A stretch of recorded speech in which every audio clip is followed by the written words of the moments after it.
I am so excited to be here with the amazing Nancy Muller because she's just finished a book. And I think it's so profound and important for all of us, particularly women. There it is, Secrets in the Attic, a woman's journey.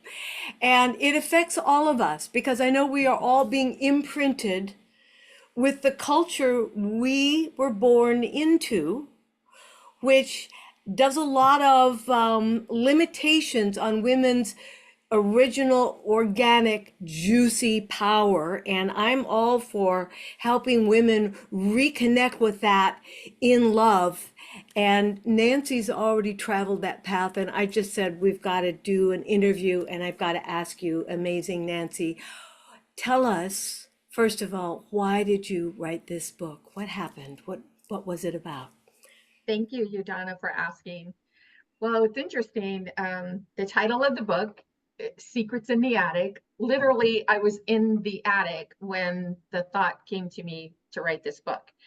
And so, a little backstory on that is I happened to be in the attic with two of my cousins. And my understanding of myself, my siblings, and my parents was that we were pretty much, I would say, the poor white trash of our family. Let's just put it that way. So, being in the attic with two of my cousins, we were cleaning out some things. They were getting ready to sell the house. And there were years and years and years of files and boxes of all kinds of things in that attic. And we were going through it. So, there was one box in particular that we came upon, and I opened the lid, and I realized that the very top information on at the very top of the pile of the box was in my mom's handwriting. And so I looked at my cousins and I said, "You guys, this is my mom's handwriting. What is this? Let me see."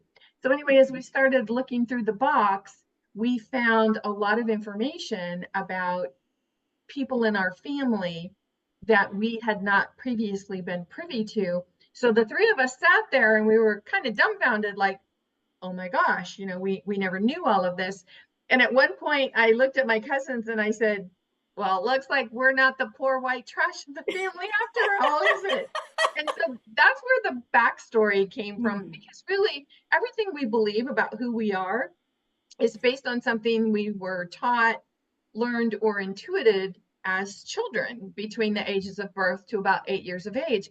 So when we keep adding on beliefs upon beliefs upon beliefs about who we are, it creates this identity for us. And when that identity is just blown wide open, it's amazing how you can see yourself in a whole new light, not just yourself, but others. And that's when you really start to realize that, wow, everything we believe to be true isn't necessarily what we think it is. Wow. Wow, that must have been extraordinary. Just Yeah, it was. now, how did that lead to you writing this book? Because you've written a book that is almost like a travel guide for all the rest of us, how to weave through these contradictions and understand and get through marriages that are not working and how to get back to our own. How did that lead you to write this book and this adventure that you've been on? Well, it's interesting because at one point, my cousin, I was up in the attic with two cousins, a boy and a girl. And my female cousin said to me, "Oh, I think we know the subject of your next book, Nancy." But it was actually 5 years in the making. And every time I sat down to write it, I felt like there was still something that needed to happen in order for me to make this book be what it's supposed to be. Kind of like, I don't know, to me, this book is like something I birthed. Yeah, And so that 5 years was a gestation period. And of course, life is understood in hindsight. yeah. And I'm sure I'm quoting someone on that, but at the moment I don't know who coined that phrase. So when I look back in hindsight, I realized, oh, yeah, this had to happen and this had to happen in order for me to bring this story to fruition. Yeah. So as I sat down, first of all, this is the first book that I've ever written in a fiction format. So that was not really challenging for me, but it was a new way of writing. And this took some opening of the mind on my part as well. Wow. I've found it that's the best writing when you're actually giving birth and it's not ready until it's ready. Mm-hmm. And it comes out kicking and screaming and kind of gooey, and then you clean it up afterwards. But the aliveness in it, that's the one thing that really caught me was the aliveness and the immediacy of it. What was so I think that women are going to want to know, and maybe men too, but women are going to want to know what was it that what was it the gestation of, and what did you give birth to? Were you giving birth to your freedom? I know that it was a calling, and those kind of things are spectacular when we're just almost channeling. Tell us about that. When I, the birthing process for me was when the book was finished, um, and I sat back and I looked at it and then I read it. And of course, there's rereading and editing. But when I knew it was finished and I sat back and I said, the editing is finished, um, the thoughts have been completed. I sat back, and for me, it was this way of putting a message out into the universe for any woman who has ever experienced that dark night of the soul and doubted herself, doubted whether her life could turn around, whether she could change anything in her life. I knew that this book, the message in this book, the story in this book is something that any woman can read and use as a compass for her internal um, guidance of where she wants to go and what she wants to experience in her life. And likewise, I think this book is also very powerful for men because men have women in their lives, women they love, women they're trying to understand, women who have in their minds wronged them. And so it's an excellent tool for men and women alike to see something from a perspective that maybe wasn't out there before. I want to know more about that. And I want to preface it with saying, because I came from a generation where my mother couldn't get a credit card. She was married, that was it. Now she's, slave labor, basically. And she was caught, and that was it. So, but I've noticed I've worked with women for over 17 or 18 years now, and even younger women who have all this freedom and all this amazing stuff, but they get burdened down with this thing, well, I've got to make everybody happy and get paid in smiles, and if everybody else is happy, then I've done my job, and now let me just get the dishes cleaned up, and fold the laundry before it all starts all over the next day. So women are not, we've been conditioned for about 3,000 years. I was actually surprised when I learned several years ago that women prior to 3,000 years ago were worshipped because of our ability to give birth and our fecundity, my favorite word, fecundity. If you don't know what that word is, look it up, Fecundity. But so with that being said, because there's such subtle messages coming to us all the time, well, get in your lane and stay in your place. What can you say about that? What you've emerged as out of this kind of jungle of of impressions of who you were supposed to be versus who you've become. Am I articulating that well? Yeah, the Okay. answer that immediately came to my mind is the only limitations we have are the limitations we put on ourselves. Yeah. I mean, that's the easiest answer to that. And Okay. it might sound like, oh yeah, it's easy for you to say, Nancy, because you've got it all figured out. But the thing is, that answer works no matter what, because when the answer to any question you ask is, just be happy. It takes on, life takes on a whole new meaning, because the secrets that we keep about why things happened, or this someone did something to me, or I had to keep silent because of this. When we're keeping secrets, we're making a choice for how we feel about whatever we're keeping the secret about. So if someone did something to you, and I will preface that with nothing is ever done to us, but sometimes if someone has not had an awakening or is not awakened in their spiritual walk, Uh-huh. they might not understand that things are not done to us. Things are never done to us. So when I say that someone believes that because something was done to them, it is forcing them to live a life that they're living, the answer can be turned around to just be happy.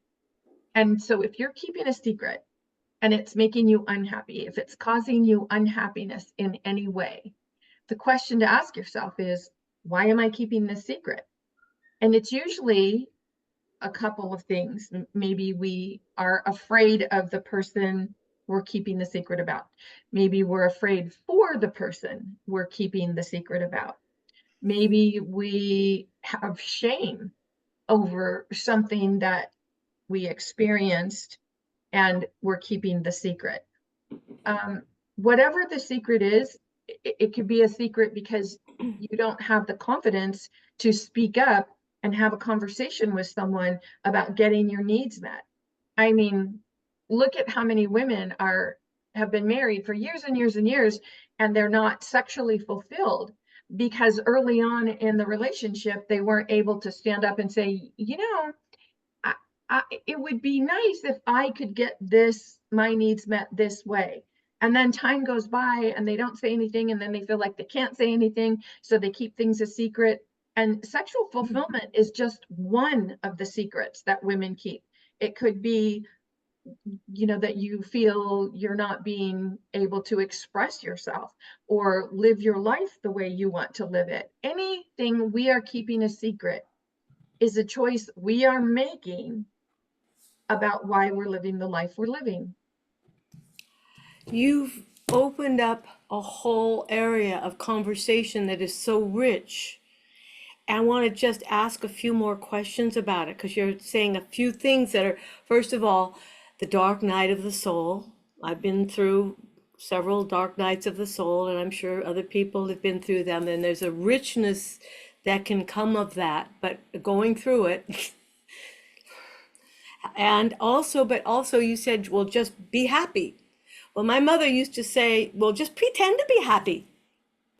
And that didn't work. Yeah. I'm not going to do that. That's just crazy. And then I learned to choose to be happy because it Yeah. was a lot more fun. Yeah. Wait a minute, how do you do that? And how do you do that during the dark night of the soul? And how does that take you through and out the other side? There's a whole difference. Well, just be happy and then choose happiness or choose consciousness or choose loving over, because I think us as human beings with all these complicated emotions and there's these programmed subconscious by people who actually didn't quite know what they were doing, Yeah. we get to upgrade that iOS, that internal operating system, because we're not gonna run Microsoft Word on, Word 2.0 anymore. Yeah. So tell us about that, because there's a dark night of the soul and the richness of the sadness that can bring us the great happiness. I know that sounds conflicting, but also, uh, how do you choose happy in this? And I know this is a really deep and complex opening that we're talking about, but that's why we're opening it. And Right. we don't all have to know the answer. This is for other people to start thinking and finding their answers because we're exploring it now. So what would you say, Nancy? Well, you bring up a really great question, and I'm glad you asked that way because it's so important not to put a happy face on something that's not happy. We're not saying just pretend that you're happy. It's not like it's not acting as if you're happy. It's choosing to find something to be happy about. So, when you're experiencing mental, verbal, physical, or sexual abuse, just to say, well, I'm going to be happy about this, that's not what we're saying at all. It's about when you're experiencing any type of abuse and you are looking for a reason to be happy, you are less likely to allow what you're experiencing to create your state of being. And that's really important to remember because circumstances don't Ah, matter. State of being matters. So if you're allowing your circumstances to create your state of being, you're going to attract more of that negative, energetic, vibrational circumstance to you. And that's when we get in the mind of, oh, I'm not worthy enough, or oh, I'm not good enough, or oh, I deserve this, or I don't deserve anything better, or I'm a victim, or self-pity. And and I speak from experience. This is not me preaching to the choir. This is me saying, I've been there. I understand that because that was me for so long. That feeling of self-pity, of unworthiness, of feeling ashamed, feeling like I just can't speak up and say anything about this.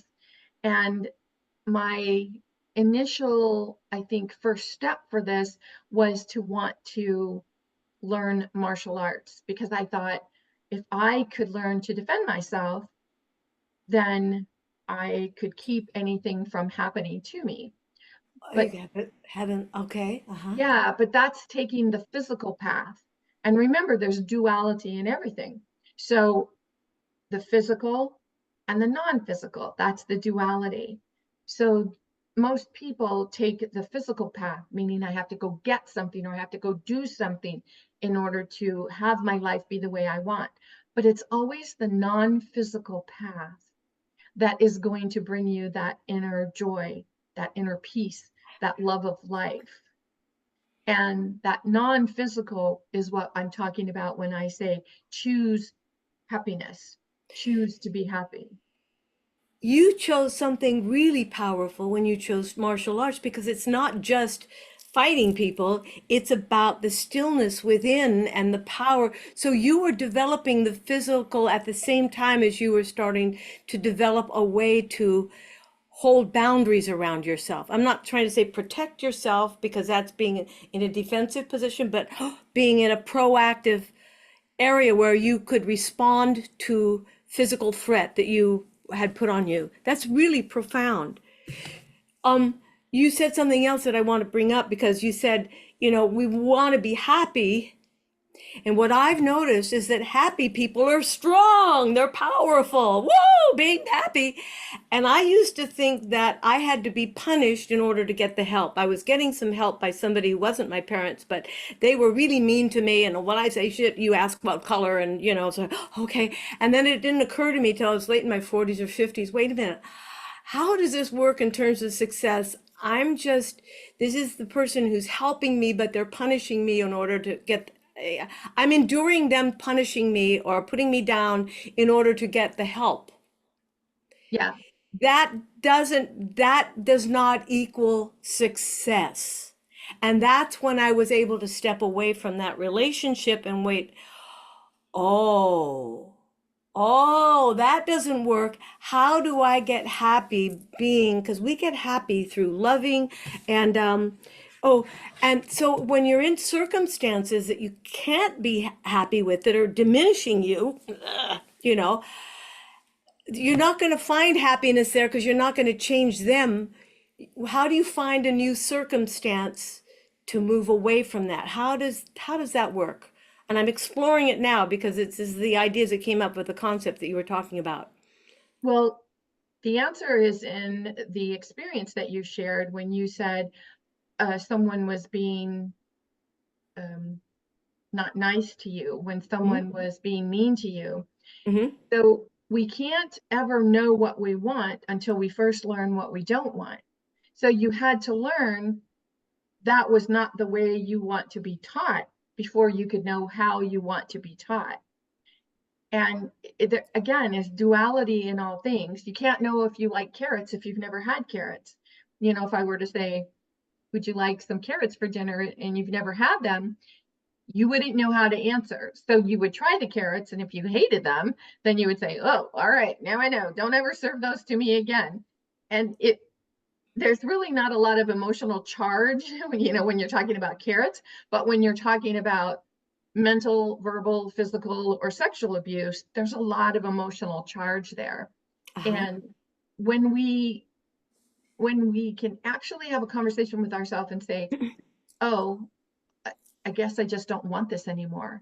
So take the example of the carrot, you put it in your mouth, you decide you don't like it, you spit it out, and you're like, I don't want that anymore. But that's not what we do. What we do is then we go and we talk to people, right? We say, oh my God, Donna gave me carrots. I hated those carrots. They were awful. I didn't like the way they tasted. And then we share it with this person and that person. And then we make it so huge. We make the thing that we don't want so huge vibrationally, talking about energy here, and we keep talking about it and we keep sharing it. And then we keep saying how horrible it is. And then I talk about you and why would you ever give that to me? When all I really had to say was, Donna gave me carrots. I didn't like them. I spit them out. Not going to have them again. Next. That's where you're standing in your power. That's standing in your power. Wow. You've done something. You put together what the woman's dojo, Mhm. a dojo that I've been a member of for a while, and that's kind of what really is exciting to me because it's a place where women can have open conversations about these kind of things and not sink into the problem, but arrived into, oh, there's something else. Oh, I get to choose something else.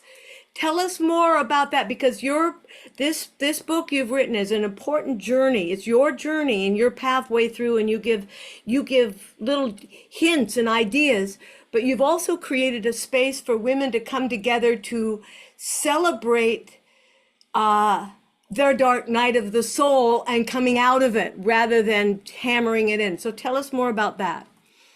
Well, I would say ever since towards the end of COVID, so much has changed energetically within the universe.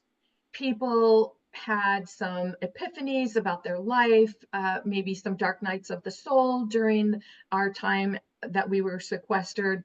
There was a lot of spiritual learning and understanding that came about from that time period. The whole world was shut down. It wasn't just like parts of it. I mean, everyone was in that. It's like everyone was brought to ground zero and rebirth, so to speak. Hmm. So, knowing that there has never been a better time to understand who we are energetically, I felt guided to start what I call the dojo because, of course, that's my martial arts background, but it's a virtual dojo. So we meet virtually every week and we have these spiritual, metaphysical, non-physical conversations about the things that we think are disempowering us and how to turn it around and find the duality in all things, because it's that duality that is empowering us. It's that duality and understanding that at any given moment we can say, oh, I'm ready to spit this out. I'm done with this. I am not going to live this way anymore. And that is what we're doing at the dojo. And you're giving alternative ways to be. Yeah. The one thing that I want to say about it, because this is not about a fighting with men. This is about emerging as our women's whole erotic, beautiful, intelligent, multitasking self that becomes into her, activates her power. She doesn't step into her power, she activates the power she already has. And as a woman, women heal. And I want men to understand that you want your women powerful.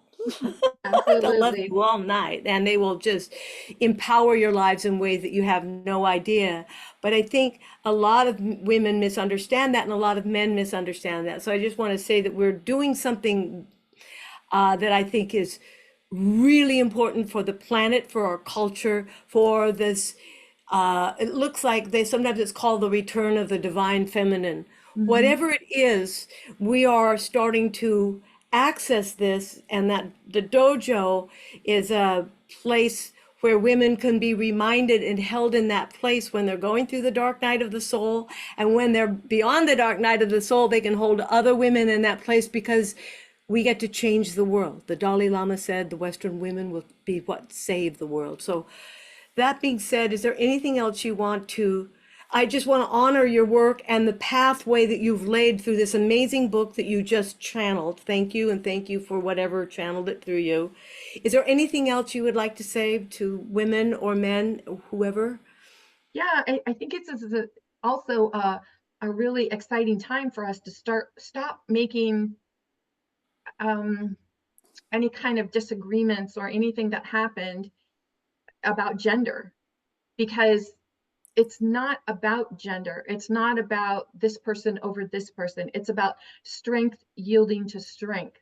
It's about realizing where we can take our knowledge from.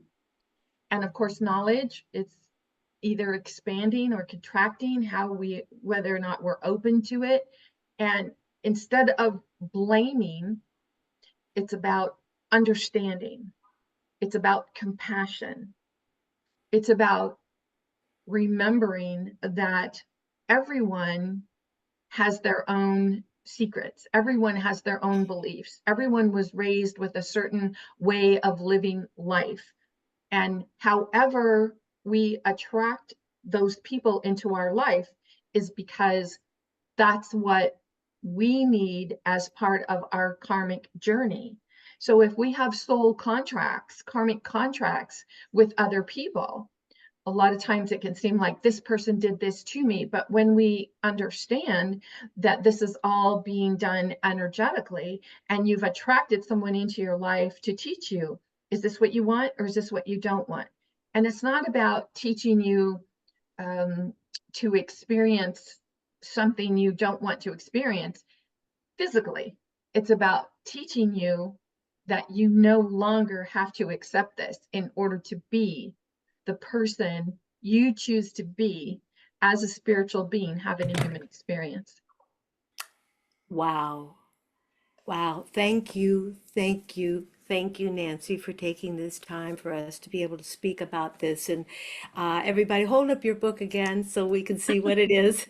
It's called Secrets in the Attic, A Woman's Journey to Empowerment, Exactly. which Yeah. is this deep empowerment. There's Mother Nature is Mother Nature, and Mother Earth is Mother Earth, and we are part of that Yeah. component. So thank you, Nancy, for your time, and all of you. We're just sharing our points of view. Our power is being able to hold our own points of view and share that. And then the real power comes in our ability to come together and collaborate and work together towards a new goal. So that's what we're doing here. And just thank you, Nancy. Thank you, Donna. I appreciate you having this conversation with me. I truly appreciate you. All right. Ciao.